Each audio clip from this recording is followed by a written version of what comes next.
મહેશભાઈ, સૌથી પહેલા તમારી પાસે આખી ઘટના મહેશભાઈ તમારા મુદ્દે શું હતી ને તમારું નામ વિવાદમાં કેમ આવ્યું?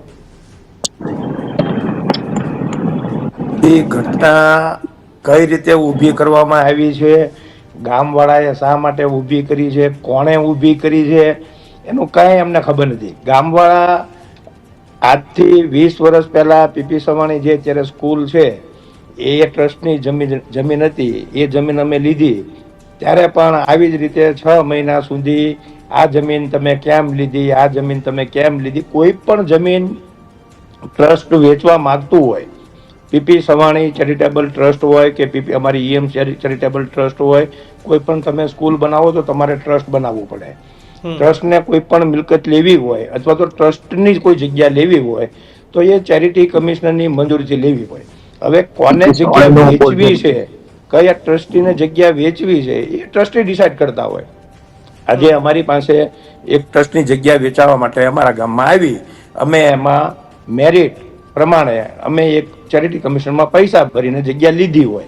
હવે જે વિરોધ કરે છે એ એમને પૈસા નથી મળ્યા એટલે વિરોધ કરે છે અથવા તો એક ટ્રસ્ટની જગ્યા વેચાય કે હું તમને એક વસ્તુ કહું, જે આ જગ્યાની વાત કરીને આ લોકો વાત કરે છે ને, ગામવાળા નથી વાત કરતા, ગામના મૂળ 4 લોકો જ વાત કરે છે. અને એ દર વખતે ખાલી અમારા ટ્રસ્ટની આ એક ટ્રસ્ટની બાબતમાં નહીં, જેટલા ટ્રસ્ટના જ્યારે પણ કોઈ જગ્યા વેચાય એટલે આ લોકો ઊભા જ હોય છે એમાં કંઈ ને કંઈ દાવો કરવા માટે કે જે 2-5 લાખ રૂપિયા મળી ગયા. બાકી લીગલ પ્રોસિજરથી તમે જગ્યા લ્યો, લીગલ પ્રોસિજરથી જગ્યા તમે વેચો અને એ કન્ડિશન એ પ્રમાણે અમે ટ્રસ્ટની જગ્યા લીધી, અમે એને કરાવી અને એમાં અમે અત્યારે ગૌશાળા બનાવી.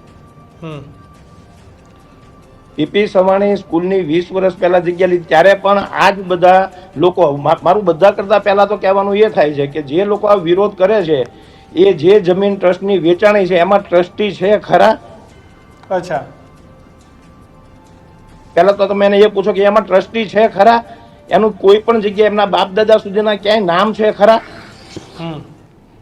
પણ મહેશભાઈ, ગામ લોકોનું કેવું હતું કે જમીન ગામની હતી, ગામે પૂજારીને ખેડવા માટે આપી હતી કે ભાઈ તમારું જીવન નિર્વાહ ચાલે, અને પૂજારી અને મહેશભાઈએ સાથે મળીને આખી જમીનમાં ગોટાળો કરી નાખ્યો. બધા કરતા પહેલા તો આખી વાતની રજૂઆત જ ખોટી છે. બધા એમ કહે છે કે મહાદેવ મંદિરની જગ્યા છે, અંબા માતાની જગ્યા છે.